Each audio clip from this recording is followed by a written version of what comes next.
5 Minutes of Family. I'm Brooke, and I wanted to introduce you to this family before we start with our lesson. We are going to meet a family called the Wright family, and it's in the 1880 census in Cedar Rapids, Iowa. And here are two brothers, Wilbur and Orville. Wilbur's 13, Orville's 8. They have no idea what their future has for them. They're with their parents, Milton and Susan and Rocklin and Lauren and their siblings. These are siblings down here. Catherine, I think. And their dad's a bishop. They were known as the bishop's sons. And here's where their parents were born. So I wanted to pick a family that wasn't my family. That's somebody that everyone could connect to, that we all know, the Wright brothers. And getting this little snapshot of them when they were little kids before they knew who they were was kind of cool for me. So I hope it's cool for you. I want to teach y'all how to find your family in the US Census. And I'll tell you how I found the Wright brothers. And maybe you can apply it to your family. Okay, let's get started. Hello. Okay, let's get started on this. Before we actually look for actual people, I want to give you a real quick background. Oh, I need to start my timer. On what censuses are. The US Census. So we're not searching in England or Denmark or South America or Asia. It's US Census. And they've done the census from 1790 until now. We just had it a couple weeks ago. So I hope y'all filled it out and made a record. I get so giddy with that. It's like so nerdy, but I'm like, I'm making a record for my family.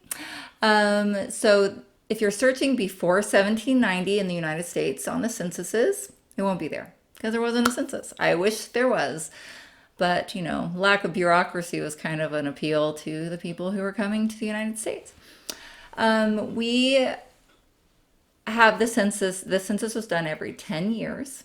So starting in 1790 and then every 10 years.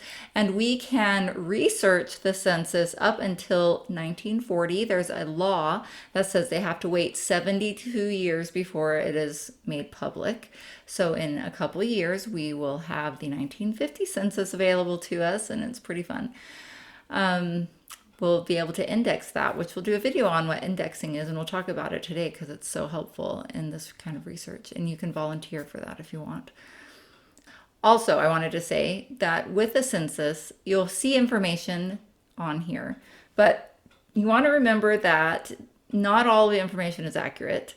It all depends on who is giving the information. So back then, census takers would physically walk to the houses from house to house to house. If you get out into the countryside, sometimes they're traveling a really long distance. They don't really want to be there. They're knocking on a door, and if it's great grandpa who's losing his memory, he's going to ask him who lives there and what information, what are the names, what are the ages, what are the birthplaces. Also, it could be a child. Also, it could be the neighbor because somebody wasn't home. They're out working in the field. So he walks to the next house, knocks on their door and says, "Can you tell me who lives at the neighbor next door and what their names are and ages and birthplaces?" And so sometimes in census records, you'll get conflicting data. So just keep that in mind. And spelling, you don't want to worry about it. Accents, think of like a Russian man giving his name to an American man or a Southern man. This is a funny story. One of my coworkers was looking for a family in the South, and she didn't know she couldn't find them anywhere. She knew they were there and she just couldn't find them. And so she asked me to say the name in a Southern accent, every way I could possibly say it with a Southern accent. And she wrote down phonetically what I was saying. And she typed in the search engine the phonetically pronounced name, and she was able to find her ancestor because, the census takers are just writing down what they hear. And so spelling, don't use that as a determinant factor if it's the right person or not. So it can be kind of tricky, but it can be really fun too. So, okay, here we are. We are on the dashboard of FamilySearch.org. I hope you signed in during my little spiel just now. I wanted to show you real fast in the help menu. Let's go to the research wiki. Do y'all remember talking about that in the help menu? So I'm going to type in US Census here because I want you to know, if you want to get a background, what does a census have to offer? If you're not finding something you're looking for, maybe it's not available. Like, for example, it's good to know that the 1890 census was pretty much all destroyed. There are precious few records in there, and it's like winning the lottery if your ancestor's actually in there. But most of it was destroyed. Unfortunately, the government made a very poor choice. But so here's some help with that. Also, I'll put a link in the description of this video. BYU made a census website to guide you through it. I know it's there because I helped build it when I was in college, like forever ago, and I helped kind of lay the groundwork of that one. So it's a great resource. It's a good tool. I always point people there when I teach this lesson. Okay, so I'm going to go back and we're going to go into my tree, and I'm going to show you how to find your ancestor in the census, and then we're going to find the Wright brothers. And this video might be longer than 5 minutes. But if you only spend 5 minutes looking for your ancestor, then that's great. I'm going back to Ada Louise Wise. I've used her as an example before. So I click on her name, I click on her person page, get myself out of the way. And down here on the right side of her person page, I have search records, and I'm going to click on Family Search. So what it's going to do is search the whole database for Ada Louise using her information. And right now it's giving me all the different kinds of records that she shows up in, or they think it might be her. But I don't want that. I want only census records. So I'm going to scroll down here on the left, and I'm going to restrict my records by the type. See that? And I'm going to choose census records and keep scrolling down and hit update. And it will filter out everything except census records. Now I'm looking through, and not all of these are really looking like her. So I'm going to look up here at the top. Her parents are Leander and Julia, and her spouse is Medicus Leroy. So I'm looking for the other people in her family, see if that helps me out. Oh, and I have a cheat because I already clicked on this earlier and it's a different color. But here we go. Leand something. The person who indexed this didn't know what this name was, so they put a star. Leander Wise, Julie Wise, and there's her siblings. So I know this is her. I'm going to click on her name, and here she is in the census. So someone else has indexed this, which means they have read the original and typed in what's in there. Sometimes they make mistakes.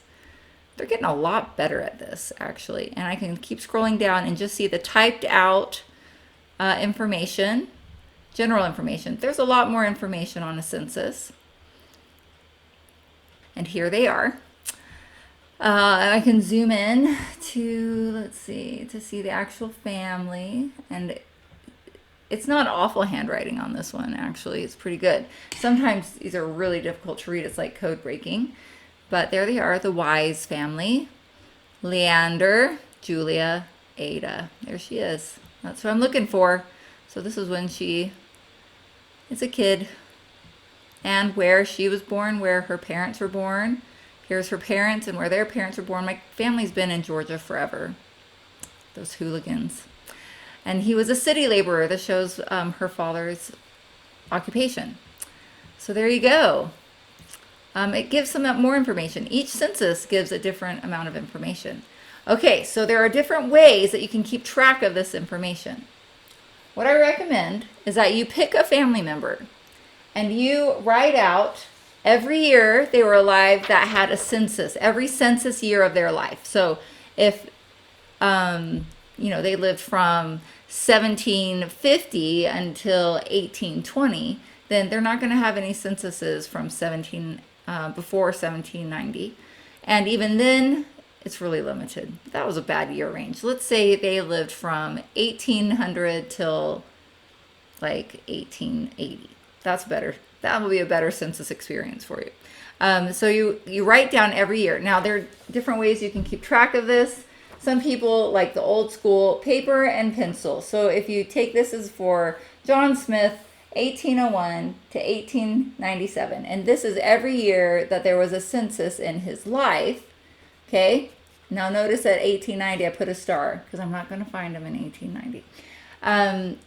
So write that out. Or if you prefer spreadsheets, I know some of y'all love spreadsheets, make a spreadsheet with every year And every time you find them, you can type in all the information you find from the census.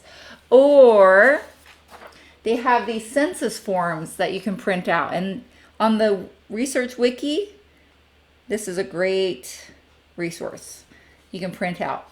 I think there'll also be some on the BYU page. Either one. So this one will help you see what each slot means. So I know there are some of you type A personalities that this sounds so beautiful to have this form for the census search that you do for that person.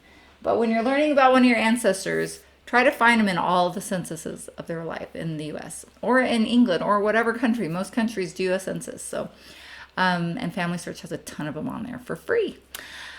Okay, so now we'll search for Wilbur and Orville. If y'all are done with this and you want to go play, because this is just an extra little, he's not a part of my family. I'm going back to the home page and show you how you can search for a person who's not connected to your tree.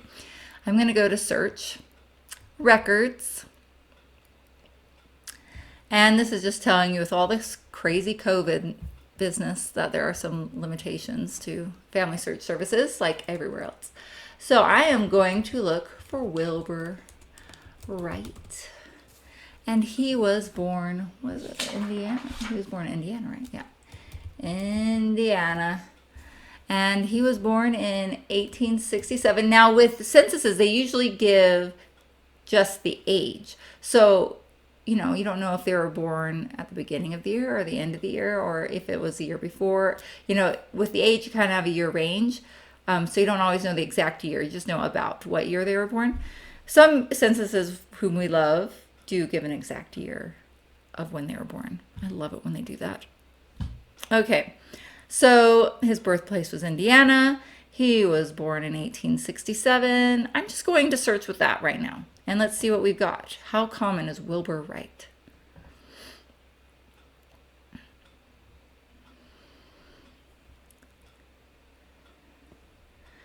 All right.